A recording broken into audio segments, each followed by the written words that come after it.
ليس البر أن تولوا وجوهكم قبل المشرق والمغرب ولكن البر من آمن بالله واليوم الآخر والملائكة والكتاب والنبيين وآتى المال على حبه ذوي القربى واليتامى والمساكين وابن السبيل والسائلين وفي الرقاب وأقام الصلاة وآتى الزكاة والموفون بأهدهم إذا أهدوا والصابرين في البأساء والضراء وحين البعث أولئك الذين صدقوا وأولئك هم المتقون۔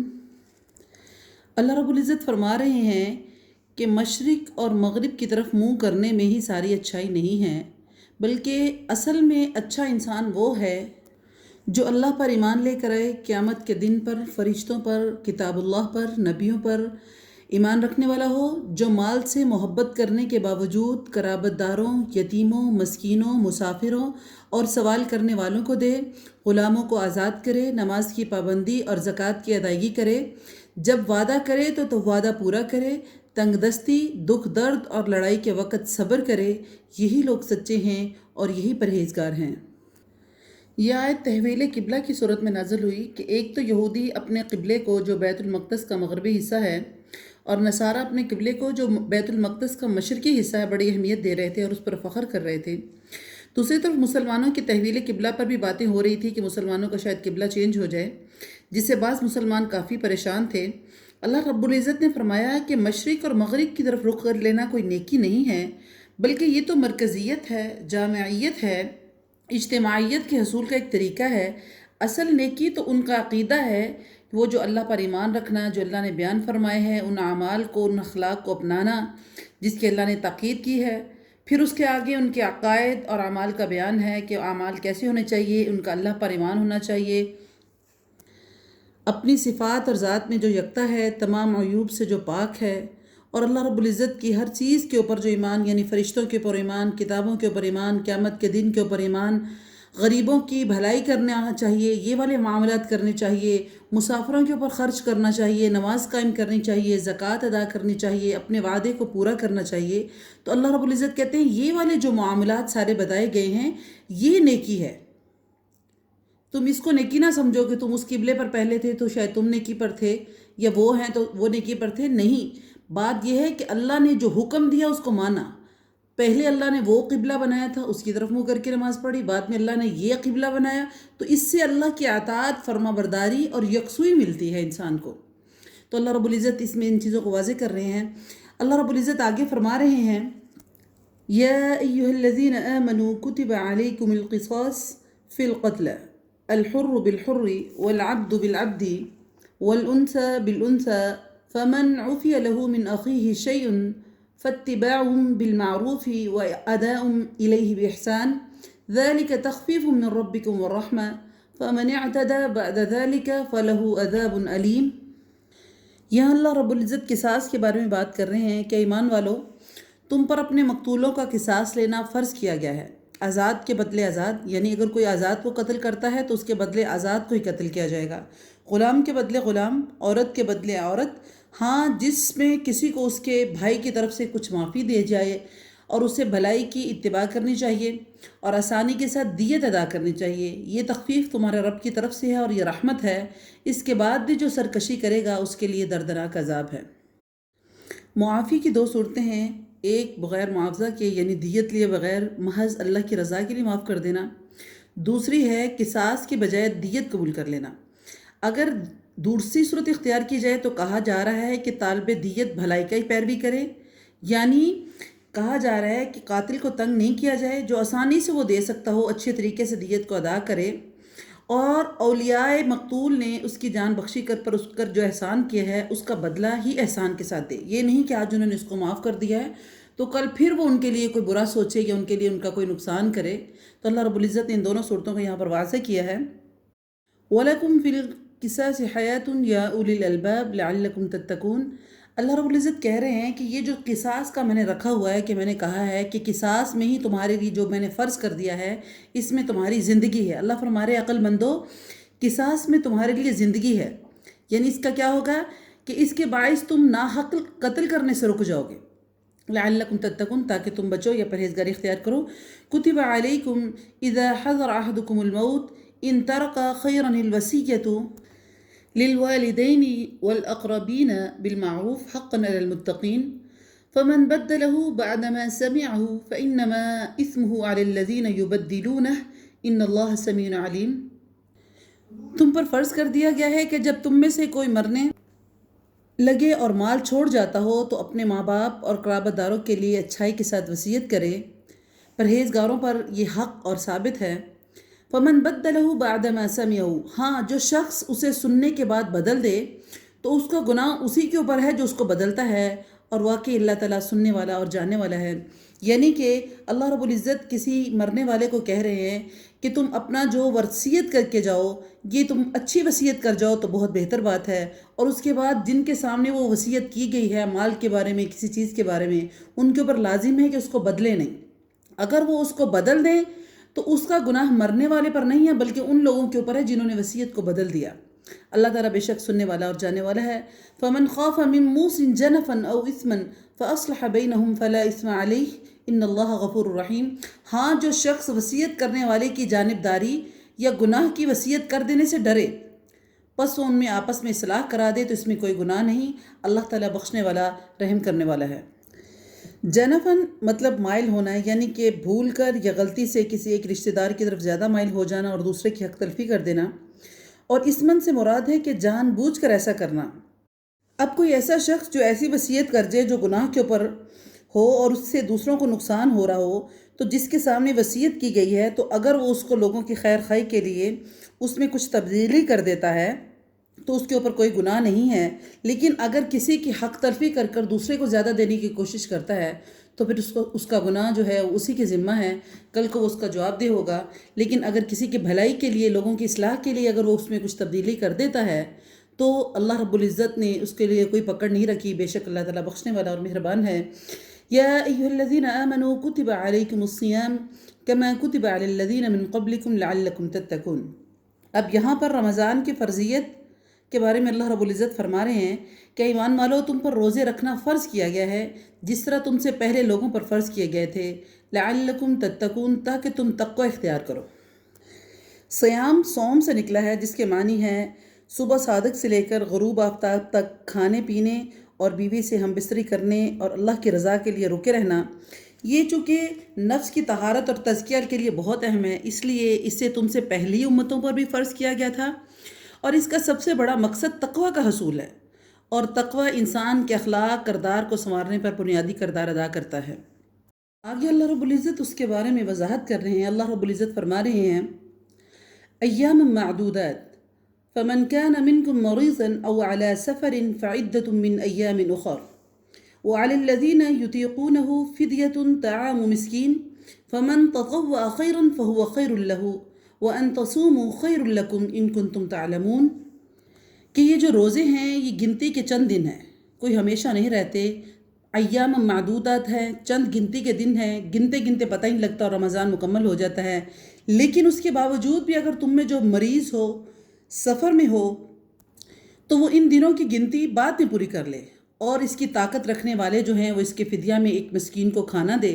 اور پھر جو شخص نیکی میں سبقت کرے گا وہ اسی کے لیے بہتر ہے. یعنی کہ اگر آپ کسی مسکین کو کھانا دینے کے ساتھ کچھ اور بھی اس کو دے سکتے ہیں، اس کے لیے کوئی ایکسٹرا اس کو سہولت دے سکتے ہیں تو یہ تمہارے لیے بہتر ہے. لیکن تمہارے حق میں بہتر کام کیا ہے؟ روزے رکھنا ہی ہے. زیادہ بہتر چیز کیا ہے کہ اگر تم روزے رکھ لو، ان کنتم تعلمون، اگر تمہیں علم ہو. شہر رمضان الذی انزل فیہ القرآن، اللہ کہتے ہیں ماہ رمضان وہ مہینہ ہے جس میں قرآن کو نازل کیا گیا. هدى للناس وبينات من الهدى والفرقان فمن شهد منكم الشهر فليصمه ومن كان مريضا أو على سفر فعدة من أيام أخر يريد الله بكم اليسر ولا يريد بكم العسر ولتكملوا العدة ولتكبروا الله على ما هداكم ولعلكم تشكرون. ماہ رمضان وہ مہینہ ہے جس میں قرآن اتارا گیا، جو لوگوں کے لیے ہدایت کرنے والا ہے، جس میں ہدایت کی اور حق اور باطل کی تمیز کی نشانیاں ہیں تم میں سے جو شخص اس مہینے کو پائے اسے چاہیے کہ اس کا روزہ رکھے۔ ہاں، جو بیمار ہو یا مسافر ہو اسے دوسرے دنوں میں اس کی گنتی پوری کرنی چاہیے۔ اللہ تعالیٰ کا ارادہ ہے کہ تمہارے ساتھ آسانی ہو۔ اللہ تمہارے ساتھ سختی نہیں چاہتا، وہ چاہتا ہے کہ تم اس کی گنتی کو پورا کر لو۔ اللہ تعالیٰ کی دی ہوئی ہدایت پر اور اس کی بڑائیاں بیان کرو اور اللہ تعالیٰ کا شکر ادا کرو۔ وَإِذَا سَأَلَكَ عِبَادِي أَنِّي فَإِنِّي قَرِيبٌ أُجِيبُ دَعْوَةَ الدَّاعِ إِذَا دَعَانِ فَلْيَسْتَجِيبُوا لِي وَلْيُؤْمِنُوا بِي لَعَلَّهُمْ يَرْشُدُونَ۔ جب میرے بندے میرے بارے میں آپ سے سوال کریں، یعنی محمد رسول اللہ صلی اللہ علیہ وسلم کے اللہ کے بارے میں پوچھے کہ میرا رب کہاں ہے، تو آپ کہتے ہیں کہ میں بہت ہی قریب ہوں۔ ہر وقت پکارنے والے کی پکار کو جب کبھی وہ مجھے پکارے قبول کرتا ہوں، اس لیے لوگوں کو بھی چاہیے کہ وہ میری بات مان لیا کریں، مجھ پر ایمان رکھیں، یہی ان کے لیے بھلائی کا رستہ ہے۔ أحل لكم ليلة الصيام الرفث إلى نسائكم هن لباس لكم وأنتم لباس لهن علم الله أنكم كنتم تختانون أنفسكم فتاب عليكم وعفى عنكم فالآن باشروهن وابتغوا ما كتب الله لكم وكلوا واشربوا حتى يتبين لكم الخيط الأبيض من الخيط الأسود من الفجر ثم أتموا الصيام إلى الليل ولا تباشروهن وأنتم عاكفون في المساجد تلك حدود الله فلا تقربوها كذلك يبين الله آياته للناس لعلهم يتقون۔ روزے کی راتوں میں اپنی بیویوں سے ملنا تمہارے لیے حلال کیا گیا ہے، وہ تمہارا لباس ہیں اور تم ان کا لباس ہو۔ تمہاری پوشیدہ خیانتوں کا اللہ تعالیٰ کو علم ہے، اس نے اب تمہاری توبہ کو قبول فرما کر تم سے درگزر کر لیا ہے۔ اب تمہیں ان سے مباشرت کی اور اللہ تعالیٰ کی لکھی ہوئی چیز کو تلاش کرنے کی اجازت ہے۔ تم کھاتے پیتے رہو یہاں تک کہ صبح کا سفید دھاگا سیاہ دھاگے سے ظاہر ہو جائے، اور پھر رات تک روزے کو پورا کرو، اور عورتوں سے اس وقت مباشرت نہ کرو جب کہ تم مسجدوں میں اعتکاف میں ہو، یہ اللہ کی حدود ہے، تم اس کے قریب بھی نہ جاؤ۔ اسی طرح اللہ اپنی آیتیں لوگوں کے لیے بیان کرتا ہے تاکہ وہ تقوی اختیار کریں۔ اسلام کے شروع میں ایک حکم تھا کہ روزہ افطار کرنے کے بعد عشاء کی نماز یا سونے تک کھانے پینے اور بیوی سے مباشرت کرنے کی اجازت تھی، لیکن اگر انسان سو جاتا ہے تو سونے کے بعد ان میں سے کوئی بھی کام نہیں کیا جا سکتا تھا۔ ظاہر بات ہے یہ پابندی سخت تھی، اس پر عمل بھی مشکل تھا۔ اللہ تعالیٰ نے اس آیت میں یہ دونوں پابندیاں اٹھا لیں اور افطار سے لے کر صبح صادق تک کھانے پینے اور بیوی سے مباشرت کرنے کی اجازت دی۔ الرفث سے مراد بیوی سے ہم بستری کرنا ہے، الخیط الابیض سے صبح صادق اور الخیط الاسود سے سیاہ دھاری سے مراد رات ہے۔ اس سے یہ بھی معلوم ہوا کہ حالت جنابت میں بھی روزہ رکھا جا سکتا ہے، کیونکہ فجر تک اللہ تعالیٰ نے مذکورہ امور کی اجازت دی ہے، اور بخاری مسلم کی روایت میں بھی اسی کی تائید فرمائی گئی ہے، یعنی رات ہوتے ہی غروب شمس کے فوراً بعد روزہ افطار کر لو، تاخیر مت کرو، جیسے کہ حدیث میں ہے کہ روزہ جلد افطار کرنے کی تاکید بھی ہے اور اسی کی فضیلت ہے۔ دوسرا یہ ہے کہ وصال مت کرو۔ وصال کا مطلب ہے کہ ایک روزہ افطار کیے بغیر دوسرا روزہ رکھ لینا، جیسے کہ پہلی امتوں میں تھا۔ اس سے نبی اکرم صلی اللہ علیہ وسلم نے سختی سے منع فرمایا ہے۔ اور دوسری چیز یہاں پر اعتکاف کا ایک ذکر کیا گیا ہے کہ اعتکاف کی حالت میں بیوی سے مباشرت اور بوس و کنار کی اجازت نہیں ہے، البتہ ملاقات بات چیت جائز ہے۔ عاکفون فی المساجد سے مراد ہے کہ اعتکاف کے لیے اب یہ دوسری چیز کا بھی پتہ چل رہا ہے کہ اعتکاف مسجد میں بیٹھنا ضروری ہے، چاہے مرد ہو یا عورت ہو۔ ازواج مطہرات رسول اللہ صلی اللہ علیہ وسلم کی بیویاں بھی مسجد میں ہی اعتکاف کیا کرتی تھی، اس لیے عورتوں کو اپنے گھروں میں اعتکاف بیٹھنا صحیح نہیں ہے۔ البتہ مسجد میں ان کے لیے ہر چیز کا مردوں سے الگ انتظام ہونا ضروری ہے، جو کہ آج کل ممکن نہیں ہے، تاکہ ان کا مردوں کے ساتھ اختلاط نہ ہو۔ جب تک یہ معقول انتظام محفوظ اور مردوں سے الگ تلگ انتظام نہیں ہو سکتا، عورتوں کو مسجدوں میں اعتکاف میں بیٹھنے کی اجازت نہیں دینی چاہیے، اور عورتوں کو بھی پھر اس پر اصرار نہیں کرنا چاہیے۔ یہ ایک نفلی عبادت ہے، جب تک مکمل تحفظ نہ ملے تو اس نفلی عبادت سے گریز ہی بہتر ہے۔ وَلَا تَأْكُلُوا أَمْوَالَكُمْ بَيْنَكُمْ بِالْبَاطِلِ وَتُدْلُوا بِهَا إِلَى الْحُكَّامِ لِتَأْكُلُوا فَرِيقًا مِّنْ أَمْوَالِ النَّاسِ بِالْإِثْمِ وَأَنْتُمْ تَعْلَمُونَ۔ اور ایک دوسرے کا مال ناحق نہ کھایا کرو، نہ حاکموں کو رشوت پہنچا کر کسی کا کچھ مال ظلم و ستم سے اپنا لیا کرو، حالانکہ تم جانتے ہو۔ يَسْأَلُونَكَ عَنِ الْأَهِلَّةِ قُلْ هِيَ مَوَاقِيتُ لِلنَّاسِ وَالْحَجِّ لَيْسَ الْبِرُّ بِأَنْ تَأْتُوا الْبُيُوتَ مِنْ ظُهُورِهَا وَلَكِنَّ الْبِرَّ مَنِ اتَّقَىٰ وَأْتُوا الْبُيُوتَ مِنْ أَبْوَابِهَا وَاتَّقُوا اللَّهَ لَعَلَّكُمْ تُفْلِحُونَ۔ لوگ آپ سے چاند کے بارے میں سوال کرتے ہیں، آپ کہہ دیجئے یہ لوگوں کی عبادت کے وقتوں اور حج کے موسم کے لیے ہے، یعنی کہ احرام کی حالت میں اور گھروں کے پیچھے سے آنا کچھ نیکی نہیں ہے، بلکہ نیکی تو یہ ہے کہ جو متقی ہو اور گھروں میں دروازوں سے آیا کرو اور اللہ سے ڈرتے رہو تاکہ تم کامیاب ہو جاؤ۔ انصار جاہلیت میں جب حج یا عمرہ کا احرام باندھ لیتے تو پھر کسی خاص ضرورت کے لیے جب ان کو گھر آنے کی ضرورت پڑتی تو دروازوں سے آنے کے بجائے پیچھے سے دیوار پھلانگ کر آتے تھے، اس کو وہ نیکی سمجھتے تھے۔ اللہ رب العزت نے فرمایا کہ اس طرح پیچھے سے گھروں سے آنا یہ نیکی نہیں ہے۔ وَقَاتِلُوا فِي سَبِيلِ اللَّهِ الَّذِينَ يُقَاتِلُونَكُمْ وَلَا تَعْتَدُوا إِنَّ اللَّهَ لَا يُحِبُّ الْمُعْتَدِينَ، اور اللہ کے راستے میں قتال کرو اور ان سے جو تم سے لڑتے ہیں زیادتی نہ کرو، اللہ تعالیٰ زیادتی کرنے والوں کو پسند نہیں کرتا۔ اس آیت مبارکہ میں پہلی مرتبہ لوگوں کو لڑائی کی اجازت دی گئی جو مسلمانوں سے قتال کرنا چاہتے تھے، لڑائی کرنا چاہتے تھے، تاہم زیادتی سے منع کیا گیا، جس کا مطلب کیا ہے؟ زیادتی کیا ہے کہ مسلح کرنا، یعنی کہ کسی کا ناک کاٹ دینا قتل کرنے کے بعد جہاد میں، لڑائی میں، یا اس کا جسم کا کوئی حصہ کاٹ دینا، عورتوں کو قتل کر دینا، بچوں بوڑھوں کو قتل کر دینا، اس کو اللہ رب العزت نے زیادتی کنسیڈر کیا۔ یا درختوں کو جلا دینا، یا گھروں کو جلا دینا، جانوروں کو بغیر کسی وجہ کے مار دینا، ان چیزوں کو اللہ نے زیادتی قرار دیا کہ جنگ کے دوران یہ چیزیں نہیں ہونی چاہیے۔ وَاقْتُلُوهُمْ حَيْثُ ثَقِفْتُمُوهُمْ وَأَخْرِجُوهُمْ مِنْ حَيْثُ أَخْرَجُوكُمْ وَالْفِتْنَةُ أَشَدُّ مِنَ الْقَتْلِ وَلَا تُقَاتِلُوهُمْ عِنْدَ الْمَسْجِدِ الْحَرَامِ حَتَّى يُقَاتِلُوكُمْ فِيهِ فَإِنْ قَتَلُوكُمْ فَاقْتُلُوهُمْ كَذَلِكَ جَزَاءُ الْكَافِرِينَ، انہیں مارو جہاں بھی پاؤ اور انہیں نکالو جہاں سے انہوں نے تمہیں نکالا، اور سنو فتنہ جو ہے قتل سے زیادہ سخت ہے، اور مسجد حرام کے پاس ان سے لڑائی نہ کرو جب تک وہ خود تم سے نہ لڑیں، اگر وہ تم سے لڑیں تو تم بھی انہیں مارو، کافروں کا بدلہ یہی ہے۔ یعنی یہاں وضاحت کی گئی ہے کہ حرم کے حدود میں قتال منع ہے، لیکن اگر کافر اس کی حرمت کو پامال کریں اور تم سے وہاں آ کے لڑیں اور یہ سوچو کہ شاید تم آگے سے ان کو کچھ نہیں کہو گے، تو ایسی صورت میں اگر وہ تم سے لڑنا چاہے تو تمہیں بھی ان کے ساتھ لڑنے کی اجازت ہے، یعنی کہ کہیں وہ تمہیں نقصان نہ پہنچا دیں۔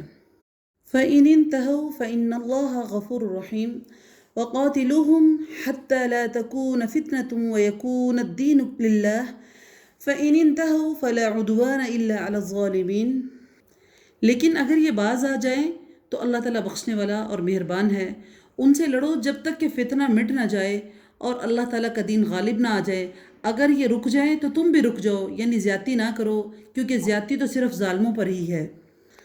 الشہر الحرام بالشہر الحرام والحرمات قصاص فمن اعتدى عليكم فاعتدوا عليه بمثل ما اعتدى عليكم واتقوا الله واعلموا ان الله مع المتقين وانفقوا في سبيل الله ولا تلقوا بأيديكم الى التهلكة واحسنوا ان الله يحب المحسنين۔ حرمت والے مہینے حرمت والے مہینوں کے بدلے ہیں، اور حرمتیں عدلے بدلے کی ہیں۔ جو تم پر زیادتی کرے تم بھی اس پر اسی کے مثل زیادتی کرو جو تم پر کی گئی ہے، اور اللہ تعالیٰ سے ڈرتے رہا کرو اور جان کے رکھو کہ اللہ تعالیٰ پرہیزگاروں کے ساتھ ہے، اور اللہ تعالیٰ کی راہ میں خرچ کرو اور اپنے ہاتھوں کو ہلاکت میں نہ ڈالو، اور سلوک احسان کا کرو، اللہ تعالیٰ احسان کرنے والوں کو دوست رکھتا ہے۔ 6 ہجری میں رسول اللہ صلی اللہ علیہ وسلم 1400 صحابہ کو ساتھ لے کر عمرہ کے لیے گئے تھے، لیکن کفار نے انہیں اجازت نہیں دی اور عمرہ نہیں کرنے دیا۔ ان میں یہ طے پایا کہ آئندہ سال مسلمان 3 دن کے لیے عمرہ کرنے کے لیے آئیں گے۔ یہ مہینہ وہ تھا جو حرمت والے مہینوں میں سے ایک ہے۔ جب دوسرے سال مسلمان اپنے معاہدے کے مطابق اسی مہینے میں عمرہ کے لیے جانے لگے تو اللہ رب العزت نے یہ آیت نازل فرما دی۔ مطلب یہ کہ اس دفعہ بھی اگر کفار مکہ میں اس مہینے کی حرمت کو پامال کرتے ہوئے تمہیں مکہ میں جانے سے روکے تو تم بھی اس کی حرمت کو نظر انداز کر کے ان سے بھرپور مقابلہ کرو، یعنی وہ حرمت کا خیال رکھیں تو تم بھی رکھو، بصورت دیگر تم بھی حرمت کو نظر انداز کر کے کفار کو عبرتناک سبق سکھاؤ۔ دوسری چیز اس میں انفاق ہے کہ اس میں سے بعض لوگوں نے ترک انفاق، یعنی بعض نے ترک جہاد، بعض نے گناہ پر گناہ کیے جانا مراد دیا ہے، اور یہ ساری ہی صورتیں ہلاکت کی ہیں۔ جہاد چھوڑ دو گے یا جہاد میں اپنے مال صرف کرنے سے گریز کرو گے تو یقیناً دشمن کمزور جو ہے وہ طاقتور ہو جائے گا اور تم کمزور ہو جاؤ گے۔ جب تم کمزور ہو جاؤ گے تو اس کا نتیجہ جو ہے وہ تباہی نکلے گا۔ وَأَتِمُّوا الْحَجَّ وَالْعُمْرَةَ لِلَّهِ فَإِنْ أُحْصِرْتُمْ فَمَا اسْتَيْسَرَ مِنَ الْهَدْيِ ولا تحلقوا رؤوسكم حتى يبلغ الهدي محله فمن كان منكم مريضا أو به أذى من رأسه ففدية من صيام أو صدقة أو نسك فإذا أمنتم فمن تمتع بالعمرة إلى الحج فما استيسر من الهدي فمن لم يجد فصيام 3 أيام في الحج و7 إذا رجعتم تلك 10 كاملة ذلك لمن لم يكن أهله هادر المسجد الحرام واتقوا الله واعلموا ان اللہ شدید العقاب۔ حج اور عمرے کو اللہ تعالیٰ کے لیے پورا کرو۔ ہاں اگر تم روک لیے جاؤ تو جو قربانی میسر ہو تو اسے کر ڈالو اور اپنے سر نہ منڈاؤ جب تک قربانی قربان گاہ تک نہ پہنچ جائے۔ البتہ تم میں سے جو بیمار ہو یا اس کے سر میں کوئی تکلیف ہو جس کی وجہ سے وہ سر منڈا لے تو اس پر فدیہ ہے، خواہ روزے رکھ لے، خواہ صدقہ دے، خواہ قربانی کرے۔ بس جب تم امن کی حالت میں ہو تو جو شخص عمرے سے لے کر حج تک تمتع کرے بس اسے جو قربانی میسر ہو کر ڈالے جسے اس کی طاقت ہو، اور جس میں یہ طاقت نہ ہو وہ 3 روزے تو حج کے دنوں میں رکھ لے اور 7 واپسی میں، یہ پورے 10 ہو گئے۔ یہ حکم ان کے لیے ہے جو مسجد حرام کے رہنے والے نہ ہوں۔ لوگو اللہ تعالیٰ سے ڈرو اور جان لو بے شک اللہ تعالیٰ سخت عذاب والا ہے۔ یعنی حج یا عمرے کا احرام باندھ لو تو پھر اسے پورا کرنا ضروری ہے، چاہے وہ نفلی ہو یا حج ہو، فرضی چیز ہو، دونوں صورتوں میں پھر اس کو پورا کرنا ضروری ہے۔ اگر راستے میں دشمن یا شدید بیماری کی وجہ سے کوئی رکاوٹ ہو تو ایک جانور، ایک بکری، گائے یا اونٹ کا 7واں حصہ جو بھی تمہیں میسر ہو وہ ذبح کر کے سر منڈا لو اور حلال ہو جاؤ، جیسے نبی اکرم صلی اللہ علیہ وسلم نے اور آپ کے صحابہ نے حدیبیہ میں کیا تھا، قربانیاں ذبح کی تھی، اور حدیبیہ جو ہے وہ حرم سے باہر ہے، اور آئندہ سال اس کی قضا جیسے کہ نبی کریم صلی اللہ علیہ وسلم نے 6 ہجری والے عمرے کی قضا 7 ہجری میں دی۔ اور دوسری صورت جو بتائی گئی ہے کہ سر نہ منڈاؤ جب تک مناسک پورا نہ کر لو، تو وہ امن کی حالت کی بات کی جا رہی ہے۔ اور تیسری چیز جو اس میں بتائی گئی ہے کہ یعنی ایسا شخص جس کے سر میں کوئی تکلیف ہو، یعنی سر کی کوئی بیماری ہو، تو اس کا فدیہ ضروری ہے، اور حدیث کے رو سے ہے کہ ایسا شخص 6 مسکینوں کو کھانا کھلا دے یا 1 بکری ذبح کر دے یا 3 روزے رکھے۔ روزوں کے علاوہ پہلے 2 فدیوں کی جگہ کے بارے میں اختلاف ہے، بعض کہتے ہیں کھانا اور خون مکہ میں ہی دے، بعض کہتے ہیں روزوں کی طرح، اس کے لیے بھی کوئی خاص جگہ متعین نہیں ہے۔ حج کی 3 اقسام ہے۔ ایک ہے حج افراد۔ حج افراد سے مراد ہے صرف حج کی نیت، فرداً صرف ایک حج کی نیت سے احرام باندھنا۔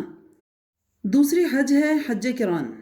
حج قران کیا ہے کہ حج اور عمرہ دونوں کی ایک ساتھ نیت کر کے احرام باندھنا۔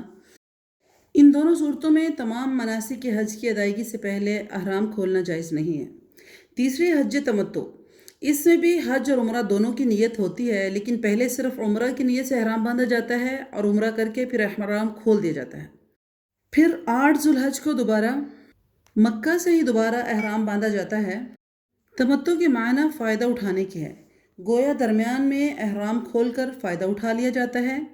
حج قران اور حج تمتع دونوں میں ایک ہی ہدی یعنی ایک ہی جانور جو ہے، ایک ہی بکری یا اونٹ یا گائے کا 7واں حصہ کی قربانی دینی پڑتی ہے۔ اس آیت میں اسی حج تمتع کو حکم دیا گیا ہے کہ حسب طاقت 10 ذو الحجہ کو ایک جانور کی قربانی دے۔ اگر قربانی کی طاقت نہ ہو تو 3 روزے ایام حج میں اور 7 روزے گھر جا کر رکھے۔ ایام حج میں جن میں روزے رکھنے ہیں 9 ذو الحجہ ہے یعنی یوم عرفات سے پہلے، یا پھر ایام تشریق میں۔ تمتع اور اس کی وجہ سے جو ہدی ہے یعنی کہ قربانی ہے یا جو اپنے جانور ذبح کرنا ہے یا روزے رکھنے ہیں، صرف ان لوگوں کے لیے ہے جو مسجد حرام کے رہنے والے نہ ہوں۔ الحج اشہر معلومات فمن فرض فیہن الحج فلا رفث ولا فسوق ولا جدال فی الحج وما تفعلوا من خیر يعلمه الله وتزودوا فإن خیر الزاد التقوى واتقونی یا اولی الالباب۔ حج کے مہینے مقرر ہیں، اس لیے جو شخص ان میں حج لازم کر لے وہ اپنی بیوی سے ملاپ کرنے، گناہ کرنے، لڑائی جھگڑا کرنے سے بچتا رہے۔ تم جو نیکی کرو گے اس سے اللہ تعالیٰ باخبر ہے، اور اپنے ساتھ سفر کا خرچ لے لیا کرو۔ سب سے بہتر چیز یہ ہے کہ آخرت کا تمہارے پاس توشہ ہو اور اللہ تعالیٰ سے ڈرو اور اللہ کا ڈر ہو۔ اے عقل مندو، مجھ سے ہی ڈرتے رہا کرو۔ لیس علیکم جناح ان تبتغوا فضلا من ربکم فإذا أفضتم من عرفات فاذكروا الله عند المشعر الحرام واذكروه كما هداكم وإن كنتم من قبله لمن الضالين ثم أفيضوا من حيث أفاض الناس واستغفروا الله إن الله غفور رحيم۔ تم پر اپنے رب کا فضل تلاش کرنے میں کوئی گناہ نہیں ہے۔ جب تم عرفات سے لوٹو تو مشعر حرام کے پاس ذکر الہی کرو اور اس کا ذکر کرو جیسے کہ اس نے تمہیں ہدایت دی ہے، حالانکہ تم اس سے پہلے راہ بھولے ہوئے تھے۔ پھر تم اس جگہ سے لوٹو جس جگہ سے سب لوگ لوٹتے ہیں اور اللہ تعالیٰ سے بخشش طلب کرتے رہو، یقیناً اللہ تعالیٰ بخشنے والا مہربان ہے۔ افیضو کا مطلب ہے کہ عرفات جانا اور وہاں سے وقوف کر کے واپس آنا، لیکن عرفات چونکہ حرم سے باہر ہے اس لیے قریش مکہ عرفات تک نہیں جاتے تھے بلکہ مزدلفہ سے ہی لوٹ آتے تھے۔ چنانچہ حکم دیا جا رہا ہے کہ جہاں سے سب لوٹتے ہیں تم بھی وہیں سے لوٹ کر آؤ، یعنی کہ عرفات سے لوٹ کر آؤ۔ فَإِذَا قَضَيْتُمْ مَنَاسِكَكُمْ فَاذْكُرُوا اللَّهَ كَذِكْرِكُمْ آبَاءَكُمْ أَوْ أَشَدَّ ذِكْرًا فَمِنَ النَّاسِ مَن يَقُولُ رَبَّنَا آتِنَا فِي الدُّنْيَا وَمَا لَهُ فِي الْآخِرَةِ مِنْ خَلَاقٍ ومنهم من يقول ربنا آتنا في الدنيا حسنة وفي الآخرة حسنة وقنا عذاب النار أولئك لهم نصيب مما كسبوا والله سريع الحساب۔ اور پھر جب تم ارکان حج ادا کر چکو تو اللہ تعالیٰ کا ذکر اس طرح کرو جس طرح تم اپنے باپ داداؤں کا ذکر کرتے ہو، بلکہ اس سے بھی زیادہ۔ بعض لوگ وہ ہیں جو کہتے ہیں کہ اے ہمارے رب ہمیں دنیا میں سے دے دے، ایسے لوگوں کا آخرت میں کوئی حصہ نہیں ہے۔ اور بعض لوگ وہ ہیں جو کہتے ہیں ہمارے رب ہمیں دنیا میں نیکی دے اور آخرت میں بھی بھلائی عطا فرما اور ہمیں عذاب جہنم سے نجات دے۔ یہی وہ لوگ ہیں جن کے لیے ان کے اعمال کا حصہ ہے اور اللہ تعالیٰ جلد حساب لینے والا ہے۔ یہاں دو چیزوں کی وضاحت کی گئی ہے کہ کچھ لوگ جو ہیں وہ اللہ سے صرف دنیا مانگتے ہیں، جیسے کہ ہم کفار کو بھی دیکھ لیں، وہ دنیا کے متلاشی ہیں، دنیا کے لیے بہت سٹرگل کر رہے ہیں، بہت زیادہ ان کی محنت ہے دنیا کے لیے، تو ہم دیکھتے ہیں کہ اس کے بدلے ان کو دنیا ضرور مل رہی ہے۔ لیکن آیا یہ جو ان کا صرف دنیا کا مانگنا، دنیا کی چاہت کرنا، ان کو اللہ کے آخرت میں ان کے لیے کوئی حصہ موجود ہے؟ نہیں، بالکل نہیں۔ اللہ نے یہاں واضح فرما دیا ہے کہ جو لوگ مجھ سے صرف دنیا چاہتے ہیں، اور اسی میں سے آپ مسلمانوں کو بھی دیکھ لیں جو دنیا کی بہت زیادہ خواہش کرتے ہیں اور آخرت کو بھولے ہوئے ہیں، اگر وہ اسی طرح ہے کہ صرف دنیا چاہتے ہیں تو اللہ رب العزت کہہ رہے ہیں کہ جو مجھ سے صرف دنیا مانگتا ہے اس کا آخرت میں کوئی حصہ نہیں ہے۔ لیکن اللہ کچھ مومنوں کا ذکر کر رہے ہیں کہ کچھ انہی میں سے لوگ ایسے ہیں جو اللہ سے کہتے ہیں کہ اللہ دنیا بھی اچھی دے دے، آخرت بھی اچھی دے دے۔ تو اللہ کہتے ہیں ایسے لوگ جو ہیں ان کا میں نے حصہ دونوں طرف رکھا ہوا ہے۔ تو اللہ تعالیٰ سے دنیا اور آخرت دونوں مانگنی چاہیے، دنیا کی بھلائی بھی مانگنی چاہیے اور آخرت کی مغفرت بھی ضرور مانگنی چاہیے، صرف ایک چیز اللہ سے کبھی نہیں مانگنی چاہیے۔ وَاذْكُرُوا اللَّهَ فِي أَيَّامٍ مَّعْدُودَاتٍ فَمَن تَعَجَّلَ فِي يَوْمَيْنِ فَلَا إِثْمَ عَلَيْهِ وَمَن تَأَخَّرَ فَلَا إِثْمَ عَلَيْهِ لِمَنِ اتَّقَىٰ وَاتَّقُوا اللَّهَ وَاعْلَمُوا أَنَّكُمْ إِلَيْهِ تُحْشَرُونَ وَمِنَ النَّاسِ مَن يُعْجِبُكَ قَوْلُهُ فِي الْحَيَاةِ الدُّنْيَا وَيُشْهِدُ اللَّهَ عَلَى مَا فِي قَلْبِهِ وَهُوَ أَلَدُّ الْخِصَامِ۔ اور اللہ تعالیٰ کی یاد ان گنتی کے دنوں یعنی ایام تشریق میں کرو، 2 دن کی جلدی کرنے والے پر بھی کوئی گناہ نہیں ہے اور جو پیچھے رہ جائے اس پر بھی کوئی گناہ نہیں، یعنی کہ کوئی 2 دن ٹھہرتا ہے یا 3 دن ٹھہرتا ہے، دونوں ہی ٹھیک ہیں، اور یہ اس کے لیے ہے جو پرہیزگار ہے۔ اور اللہ تعالیٰ سے ڈرتے رہو اور جان رکھو کہ تم سب اسی کی طرف جمع کیے جاؤ گے۔ بعض لوگوں کو دنیاوی غرض کی باتیں آپ کو خوش کر دیتی ہیں اور وہ اپنے دل کی باتوں پر اللہ کو گواہ کرتا ہے، حالانکہ وہ اصل میں زبردست جھگڑالو ہے۔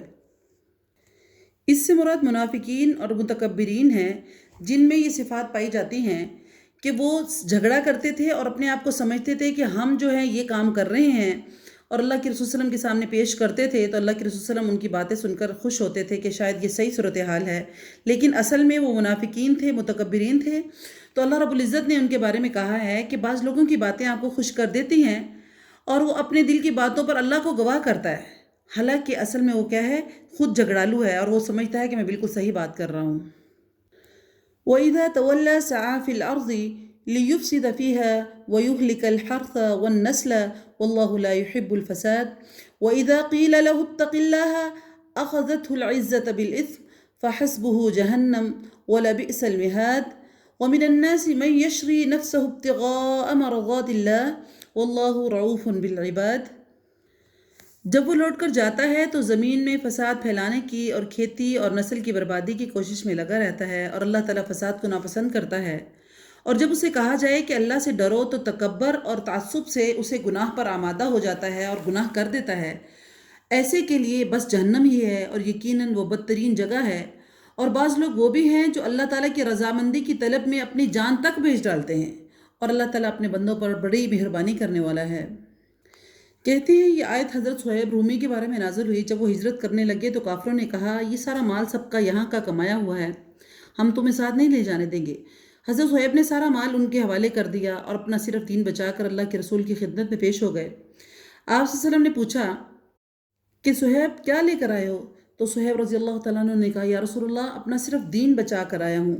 تو رسول اللہ صلی اللہ علیہ وسلم نے جواب دیا کہ صہیب تم نے نفع بخش تجارت کی ہے، اور 2 مرتبہ یہ فرمایا، لیکن یہ کام آیت بھی ہے جو تمام مومنین، متقین اور دنیا کے مقابلے میں دین کو اور آخرت کو ترجیح دینے والے لوگ ہیں، ان کے لیے بھی وہ بھی اس میں شامل ہے، کیونکہ اس قسم کی تمام آیات کے بارے میں جو بھی چیز ایک کے لیے ہوتی ہے وہ دوسروں کے لیے دلیل بن جاتی ہے۔ یا ایھا الذین آمنوا ادخلوا فی السلم کافۃ ولا تتبعوا خطوات الشیطان انہ لکم عدو مبین۔ فإن ظللتم من بعد ما جاءتكم البينات فاعلموا أن الله عزيز حكيم هل ينظرون إلا أن يأتيهم الله في ظلل من الغمام والملائكة وقضي الأمر وإلى الله ترجع الأمور۔ یہاں پر اللہ رب العزت لوگوں کو دعوت دے رہے ہیں، ایمان والوں کو دعوت دے رہے ہیں کہ ایمان والوں اسلام میں پورے داخل ہو جاؤ اور شیطان کے قدموں کی پیروی نہ کرو، وہ تمہارا کھلا دشمن ہے۔ اور اگر تم باوجود تمہارے پاس دلیل آ جانے کے پھسل جاؤ گے تو جان لو اللہ تعالیٰ غلبے والا اور حکمت والا ہے۔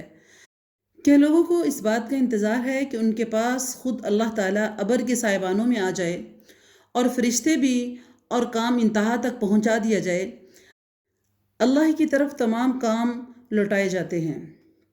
یعنی اللہ رب العزت ان سے پوچھ رہے ہیں کہ یا تو یہ قیامت کے برپا ہونے کا انتظار کر رہے ہیں، یا پھر اس کا مطلب ہے کہ اللہ تعالیٰ فرشتوں کے ساتھ بادلوں کے سائے میں ان کے سامنے آ جائے اور فیصلہ کر دے تب یہ ایمان لے کر آئیں گے۔